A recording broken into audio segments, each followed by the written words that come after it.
Imaginez-vous debout dans une vaste bibliothèque où des millions de personnes ont cherché des réponses dans un livre ancien, croyant qu'il contenait la vérité ultime sur Dieu et la vie. Mais, et si je vous disais que ces pages cachent des contradictions qui révèlent une vérité plus profonde, peut être troublante? Comment le même texte peut-il décrire Dieu à la fois comme un père attentionné et comme un guerrier vengeur? Ce mystère a intrigué les croyants pendant des siècles, suscitant des débats depuis les premiers jours du gnosticisme jusqu'à l'ère moderne. La réponse pourrait vous surprendre.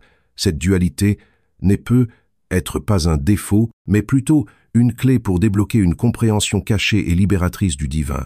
Une compréhension qui nous invite à découvrir un lien avec une vérité aimante et globale au-delà de la simple doctrine. Êtes-vous prête à explorer ce voyage transformateur avec moi? Dans la tapisserie complexe des Écritures bibliques, émerge une dualité fascinante dans la représentation de Dieu qui a intrigué les théologiens, les érudits et les chercheurs spirituels depuis des siècles.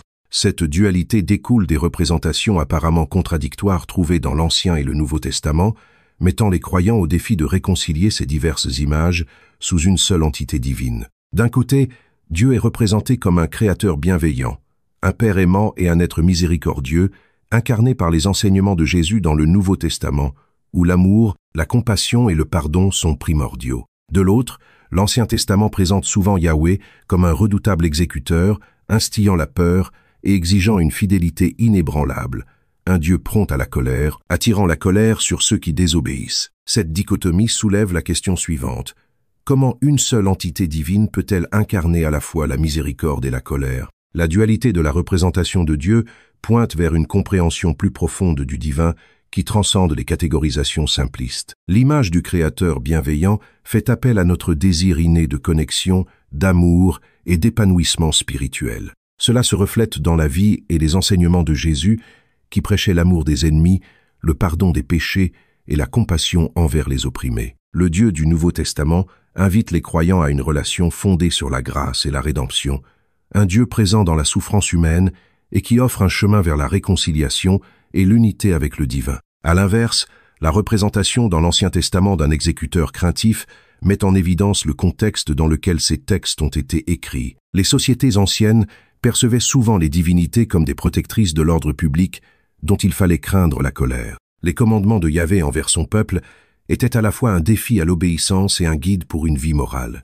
Les histoires de châtiments divins servent de récits édifiants, soulignant les conséquences de s'éloigner du chemin divin et soulignant la nécessité de se repentir et de retourner à Dieu. Cette représentation a pu être faire un sentiment d'identité et de stabilité aux Israélites, s'alignant sur leur contexte historique et culturel où la survie dépendait souvent de l'obéissance communautaire et de la faveur divine. La persistance de ces images apparemment contradictoires au fil des siècles trouve une résonance unique dans des groupes comme les gnostiques. Nous nous penchons ici sur les interprétations fascinantes proposées par le mouvement apparu au cours des premiers siècles du christianisme. Les gnostiques considéraient ce Dieu punitif et contrôlant comme une fausse représentation, une entité divine moindre ou démiurge, masquant le véritable Dieu suprême de lumière et de sagesse. Ils croyaient que le Dieu de l'Ancien Testament était trop préoccupé par le contrôle matériel et ne représentait donc pas la plénitude de la vérité divine. Pour les gnostiques, le vrai Dieu était au-delà de l'entendement,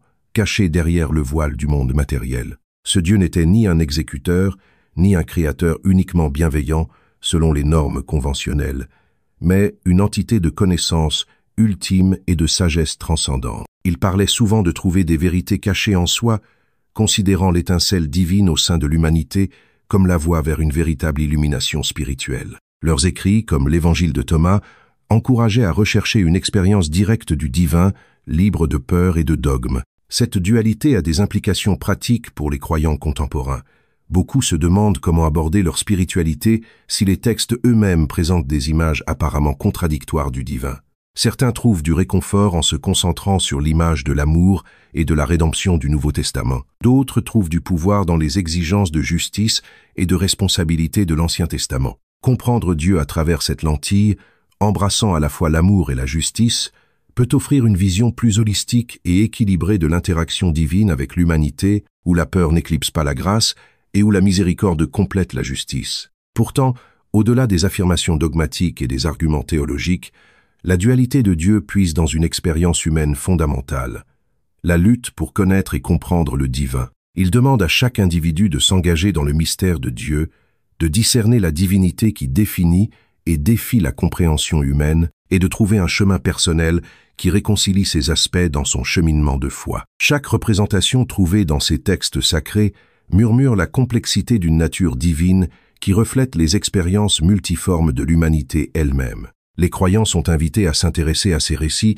non pas comme des vérités isolées, mais comme des éléments d'une histoire divine plus vaste, une histoire qui ouvre une exploration sans fin des voies mystérieuses de Dieu et de la profondeur de la réalité spirituelle. Dans l'ombre du christianisme primitif se cache un récit qui s'écarte considérablement de la représentation biblique dominante, un récit enveloppé de mysticisme et de sagesse ésotérique offert par les gnostiques. Leur vision du monde remettait en question les notions acceptées de divinité et de création.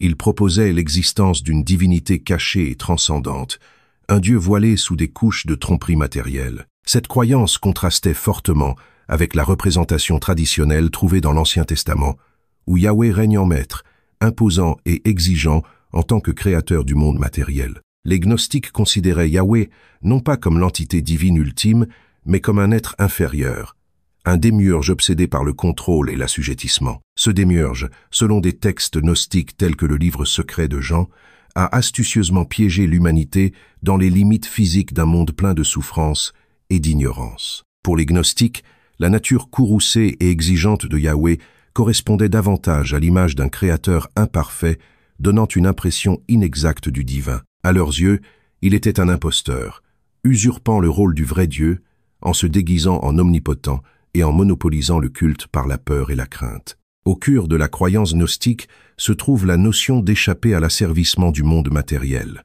Ils recherchaient la connaissance divine, ou gnose, qui pourrait dévoiler le vrai Dieu, qui dépassait la compréhension humaine, un être de pure lumière et de sagesse, épargné par les défauts terrestres. Pour les gnostiques, le salut ne s'obtenait pas uniquement par la foi, mais par l'illumination, qui offrait la libération des chaînes du monde matériel. Ce Dieu caché, incarnant l'amour et la vérité, ne pouvait être découvert que par une profonde introspection et un éveil spirituel. Les textes qui ont conservé ces idées, comme la bibliothèque de Nag Hammadi découverte en 1945, révèlent un récit qui portait atteinte à l'autorité et à la divinité de Yahvé. Le livre secret de Jean, en particulier, illustrait l'arrogance et l'ignorance de Yahweh, le décrivant comme un esprit inférieur, aveuglé par l'orgueil et inconscient du vrai Dieu au-dessus de lui. De telles représentations étaient directement confrontées à l'orthodoxie judéo-chrétienne, qui considérait Yahweh comme le Dieu singulier et suprême. Au lieu de cela, les gnostiques aspiraient à transcender ce démiurge à travers la gnose, cherchant un retour à la plénitude du divin, un état au-delà des limites du monde. Pourtant, la gnose ne consistait pas simplement à rejeter le Dieu de l'Ancien Testament, il s'agissait de découvrir l'étincelle divine en soi. Les gnostiques croyaient que des éléments de ce vrai Dieu résidaient en chaque personne, un fragment de pure divinité emprisonné dans le corps matériel. Le processus d'éveil était un voyage vers l'intérieur, destiné à renouer avec cette essence divine. Grâce à la pratique spirituelle, à la méditation et à la culture de la sagesse intérieure, les gnostiques croyaient que l'on pouvait atteindre la connaissance de leur origine divine et la réunion ultime avec la divinité transcendante, au-delà de toutes les descriptions scripturaires connues. Cette quête d'illumination intérieure et de liberté représentait un défi direct aux interprétations structurées et faisant autorité du christianisme qui se formait au cours des siècles qui suivirent la mort du Christ. En suggérant un chemin intérieur vers Dieu, contournant l'autorité ecclésiastique, les gnostiques ont introduit un paradigme spirituel radical où la libération était un voyage personnel, non contrôlé par les caprices des institutions terrestres. Ainsi, la tradition gnostique reste une contradiction fascinante avec le christianisme orthodoxe, un rappel des compréhensions diverses et complexes de la divinité qui existait au premier jour de la foi. Il fait écho à un désir humain intemporel de s'affranchir des limites de la perception et de s'élever vers la vérité ultime, remettant en question les dogmes qui limitent notre exploration spirituelle. Alors que le christianisme traditionnel se concentrait sur la doctrine et les rituels communautaires, le gnosticisme invitait à l'éveil individuel et à la réalisation divine comme chemin vers le salut. À mesure que le christianisme évoluait, le Concile de Nicée et d'autres assemblées ecclésiastiques exclurent méthodiquement les textes gnostiques, réduisant ainsi la portée de la doctrine chrétienne acceptée. Malgré cette marginalisation, les idées nées de cette quête persistent aujourd'hui, incitant les croyants à réfléchir sur leur compréhension de Dieu, de la spiritualité et de la nature de la réalité elle-même. L'appel gnostique à rechercher la lumière divine en nous rappelle la danse complexe entre la foi, la connaissance et la quête éternelle de la vérité. Une quête qui résonne dans les couloirs de la croyance, invitant chaque âme à participer au mystère d'un monde inconnaissable, mais pourtant inconnaissable. Dieu ultime, intimement accessible. Le Concile de Nicée en 325 après J.C. constitue un événement monumental dans l'histoire du christianisme, tant par sa signification religieuse que politique. Sous les auspices de l'empereur Constantin, ce rassemblement n'était pas seulement un débat théologique nuancé, mais aussi une démarche stratégique visant à unifier un empire diversifié et tentaculaire à travers un cadre religieux cohérent. Alors que le christianisme prenait de l'importance, Constantin prévoyait le potentiel d'une Église unifiée pour apporter la stabilité à un empire en proie à la division. Ainsi, le Concile de Nicée est né, non seulement comme un forum de discussion religieuse, mais comme un véhicule permettant de cimenter une vision singulière du christianisme qui définirait la foi pendant des siècles. Au cœur du concile se trouvait la formulation du credo de Nicée, une étape cruciale qui affirmerait les croyances chrétiennes fondamentales. Ce credo était plus qu'une déclaration théologique, c'était un outil politique. En articulant des doctrines comme la Trinité, il a délimité l'orthodoxie, traçant une frontière ferme autour de ce qui était considéré comme une croyance acceptable. Les implications étaient profondes.